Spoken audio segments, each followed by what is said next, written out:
you struggle. Does that make sense? Because again, if I take a starter and try to make them a finisher or make them a maintainer, you finna have somebody pitching a fit. Well, how come they didn't do this? And how come this right here ain't ready? And how come this ain't set up? Because this right here should be in this place right here. And this should have been done way over here. And y'all know somebody like that?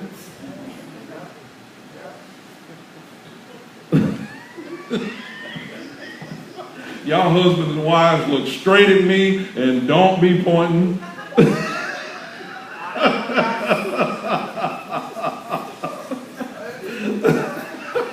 See, you don't follow instructions.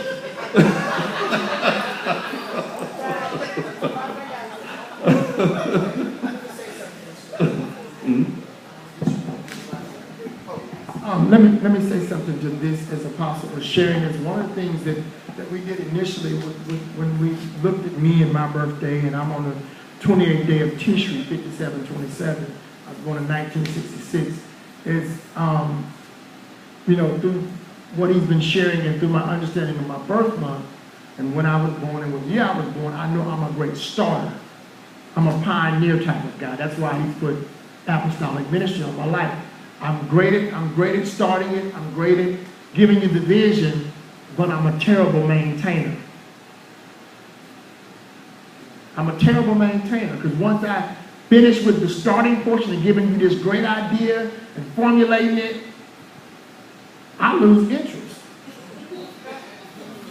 I'm being for real now, and watch this, and I'm going to tell you, watch this. Who's been with the ministry more than a year? 2 years, 3 years, 4 years. Okay, watch this. This is where I've fallen short in some ways, and now I've started to correct this because now I've got some maintainers around me. Overseer KK and Overseer Derek are maintainers. I'm a starter. But where I was breaking up, where I was messing up at was, I would have these great ideas, these great concepts. We get on fire, we get them started, and they fizzle after a couple of months. Anybody experienced that while you've been walking with me?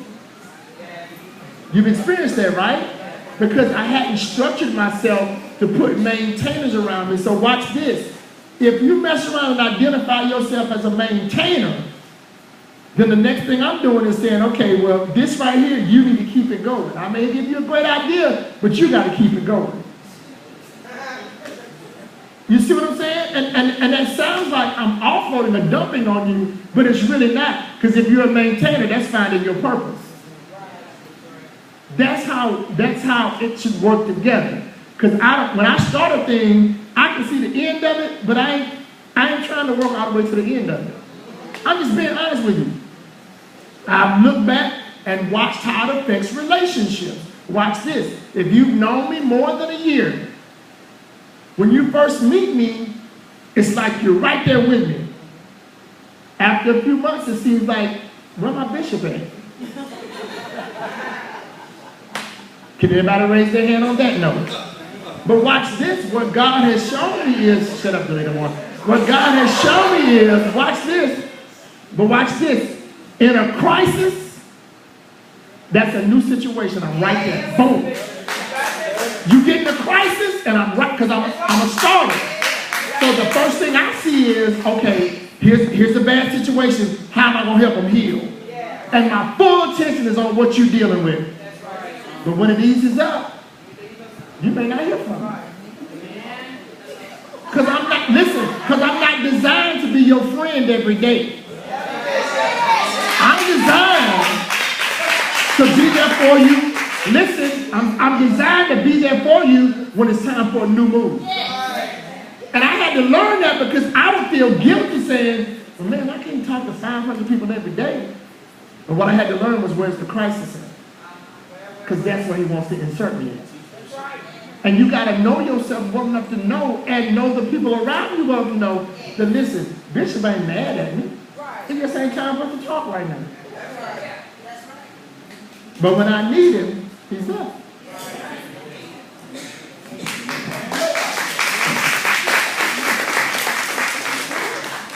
Amen. Okay, My question is about earlier you talked about Ruth and her husband sojourning to Bethlehem, and they were there for 10 years. They dwelt there for 10 years. And I'm going through the very same thing. This whole 10 years you said was a mid-trial. So my question is, and I hope I can say it right, they stayed for 10 years, but when they went back, they were still blessed. So how do we know that were they in season or were they out of season? Because they were only supposed to visit, but had they left, Ruth would have never met Boaz, and it wouldn't have been in the bloodline of Jesus. Right, and that's the whole point. So what you're asking is, after the trial, how do you know that you're blessed to return? Is that? Yes. Okay. All right. Because there's a couple of things. When they leave to go to Moab,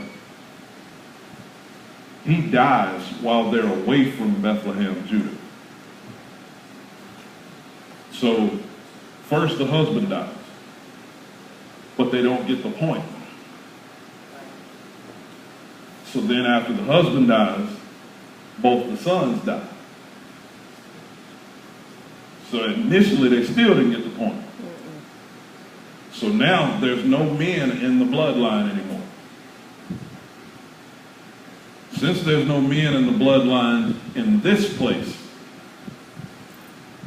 when it talks about her hearing about them receiving bread in Bethlehem, that's when she understands, okay, where I came from is still producing, but where I'm at, everything's dying. So now, since everything's dying, I need to take a look back at where I came from. Now, there's so much in that particular thing in Ruth, because, I mean, the name means house of bread, and then Jesus telling us I'm the bread of life.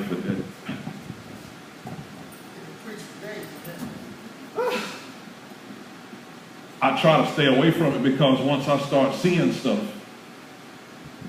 it's like, okay, they left the house of bread and everything started dying. They go back to the house of bread and a whole city moves forward. See, this is why you got to understand that every trial has got a new season and new fruit on the other side of it. So what you need to understand is, if you've been in a trial for a long time and it hadn't went anywhere, and stuff seems to just keep dying off, in most cases, and there's only been maybe 1 or 2 cases that I've actually helped somebody in life that it wasn't. But in most cases, when everything's dying right where you at, and you can't seem to get out of what you're in where you're at, then you need to go back to something that you had before. Because it's there that you never should have left it.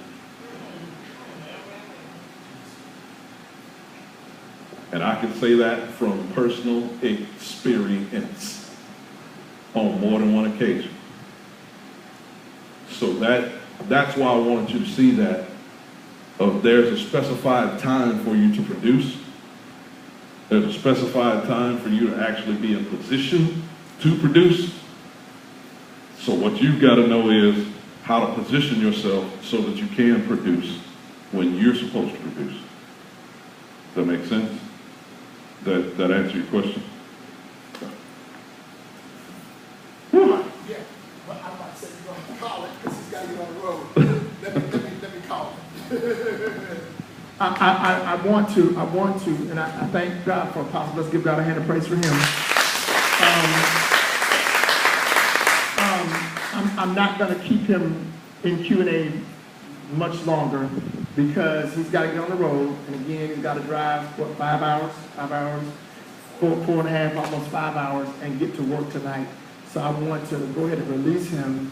We want to have a word of prayer, and then we're going to be done with this session. I want to remind you that on Monday night, we will have a conference call, and we'll be sharing with Apostle. Apostle will be teaching again then. Oh, I'm sorry, I got revival. I got revival Monday night. That's right.